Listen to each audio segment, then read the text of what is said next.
Travail en hauteur au moyen de cordes, préparation du chantier et de l'accès dans l'arbre. L'objectif de cette formation est d'identifier les règles à suivre à chaque étape du chantier d'élagage au moyen de cordes et de maîtriser les principales consignes de sécurité. La durée de la formation est d'environ 10 minutes. Cette formation se déroule en 5 parties: utilisation de cordes, pourquoi, avant de commencer, sur le chantier, préparation de l'accès, et enfin un quiz avec lequel vous pourrez tester vos connaissances.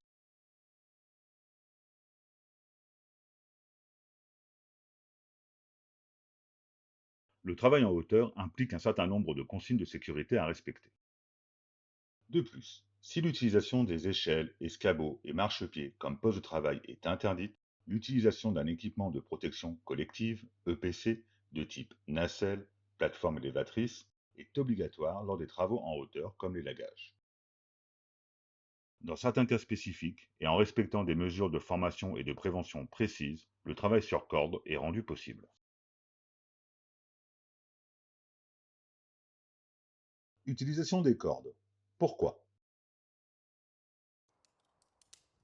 Après analyse des risques et constat que l'utilisation de la nacelle n'est pas possible, pour des raisons comme celles qui suivent par exemple, alors l'utilisation des cordes est possible. La zone de travail n'est pas accessible avec la nacelle, car elle est trop accidentée ou la machine ne passe pas. Si l'utilisation de la nacelle risque d'engendrer un tassement racinaire pour l'arbre à élaguer, notamment lorsque le terrain n'a jamais été tassé. Si l'utilisation de la nacelle n'est pas possible en fonction des travaux à réaliser, notamment lorsqu'il faut intervenir au cœur de l'arbre sans casser les autres branches.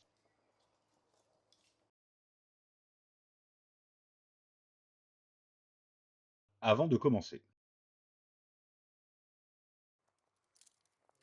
comme souvent, des EPI, équipements de sécurité individuels, une trousse de secours et les numéros d'urgence sont obligatoires sur le chantier. Les EPI doivent bien entendu porter des bandes de couleur haute visibilité, notamment lors de travaux en bordure de route. Pour l'élagage, nous rappelons que les manchettes sont obligatoires. Les EPI suivants le sont également: casque anti-bruit, lunettes ou visière, pantalon anti-coupure, chaussures de sécurité anti-coupure, un harnais ou un baudrier d'élagage, des cordes et une longe.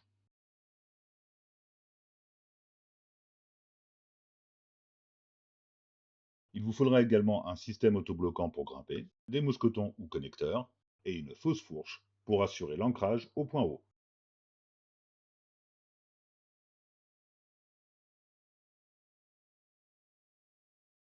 Ne pas oublier bien entendu les gants de travail une fois prêt à grimper dans l'arbre.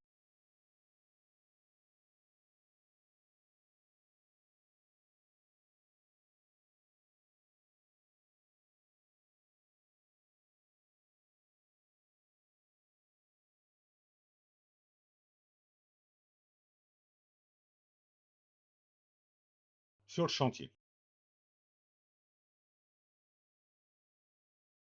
avant de débuter l'élagage, prenez connaissance de vos consignes de travail et des règles de sécurité à respecter sur le chantier. Elles sont répertoriées dans la fiche de chantier. N'oubliez pas de bien analyser votre zone de travail et les risques associés.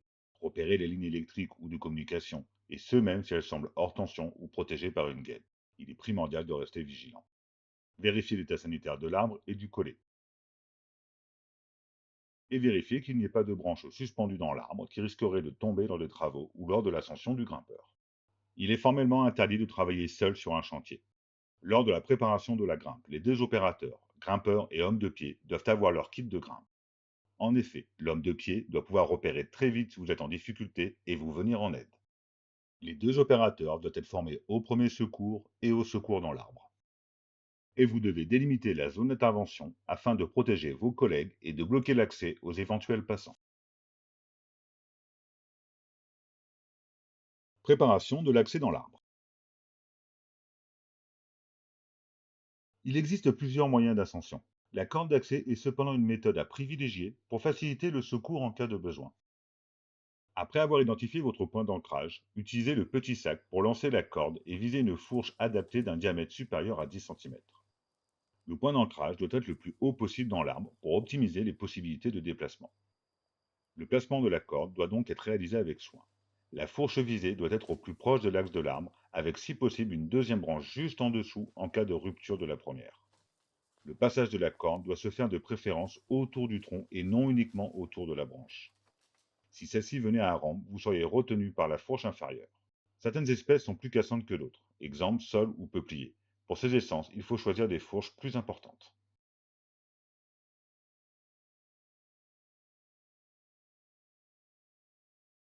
Utilisez ensuite la cordelette pour installer la corde d'accès dans la position souhaitée.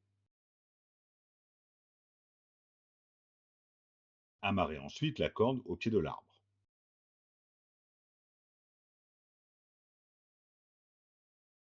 Vous pouvez éventuellement amarrer la corde d'accès à un système débrayable. Ce système peut permettre, lors de l'ascension du grimpeur, de lui venir en aide en cas de problème. Une fois grimpé avec la corde d'accès, installez la corde de travail en ancrage définitif avec la fausse fourche.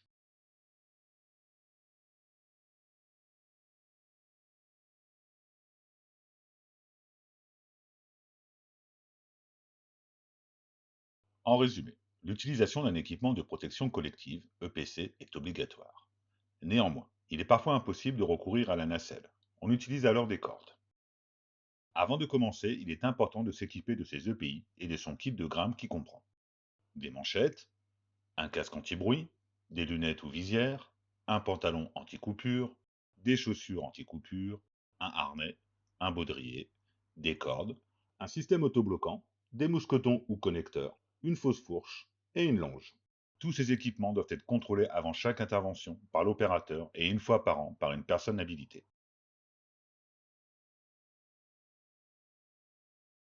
Il est formellement interdit de travailler seul sur un chantier. Les deux opérateurs, grimpeurs et hommes de pied, doivent avoir leur kit de grimpe et être formés aux premiers secours et aux secours dans l'arbre. L'homme de pied doit pouvoir repérer très vite si vous êtes en difficulté et vous venir en aide. Une fois l'analyse des risques et la délimitation du chantier effectuée, et après avoir bien intégré les consignes de travail et de sécurité, vous pouvez préparer votre ascension en installant une corde d'accès par exemple. La corde d'accès est l'une des méthodes d'ascension possibles et un bon moyen pour permettre à l'homme de pied d'intervenir très rapidement pour secourir son collègue en difficulté. Pour réaliser votre ancrage final et installer votre corde de travail, le point d'ancrage doit être le plus haut possible dans l'arbre pour optimiser les possibilités de déplacement.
Ce quiz vous permettra de tester et d'approfondir vos connaissances.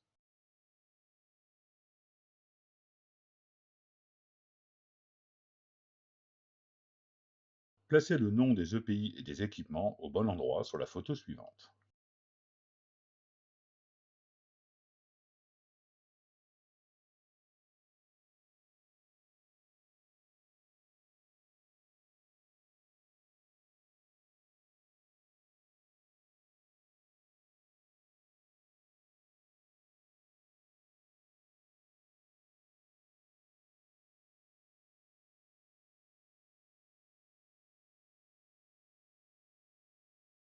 Au moyen de quels équipements peut-on procéder à un travail en hauteur?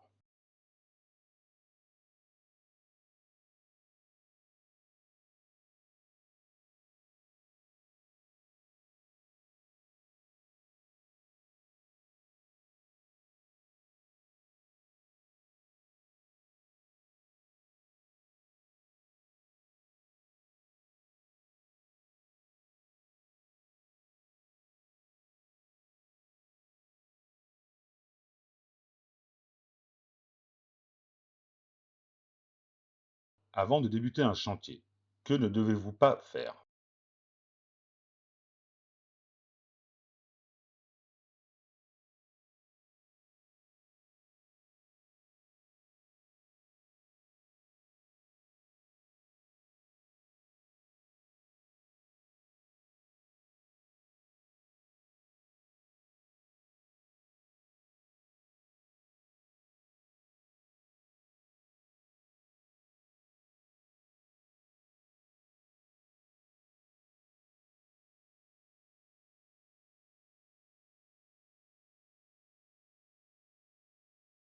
Quel système permet à l'homme de pied d'intervenir sans monter dans l'arbre en cas d'accident pour le grimpeur?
Chaque grimpeur élagueur et homme de pied doit vérifier quotidiennement son matériel.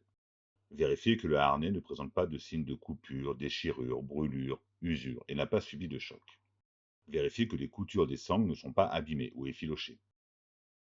Vérifier le fonctionnement de verrouillage des mousquetons. Vérifier soigneusement les cordes sur toute leur longueur. Ces EPI doivent faire l'objet de vérifications annuelles par une personne habilitée extérieure ou interne à l'entreprise.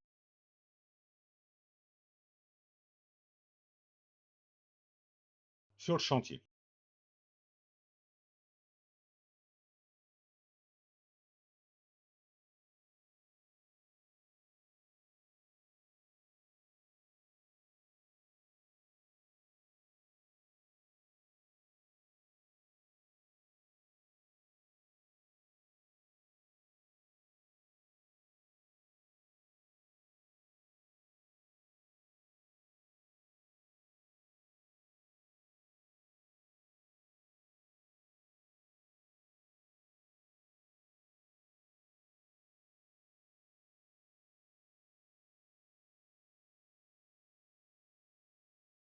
Nous vous rappelons que travailler en hauteur nécessite une bonne forme physique. Pour cette raison, il est préférable de privilégier le matin. La peur du vide peut arriver à tout moment. Restez attentif à la sensation de vertige et prenez contact avec la médecine du travail si vous en ressentez le besoin.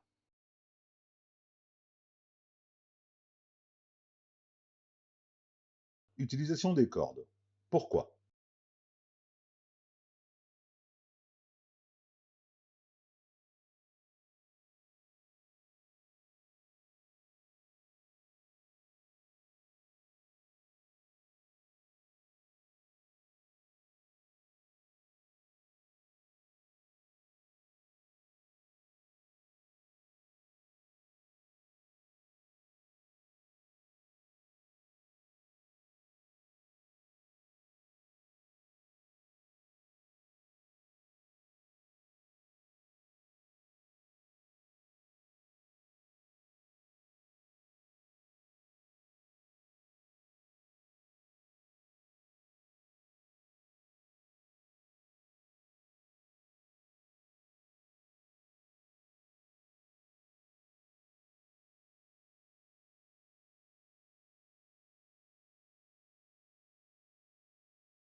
Avant de débuter un chantier, que ne devez-vous pas faire?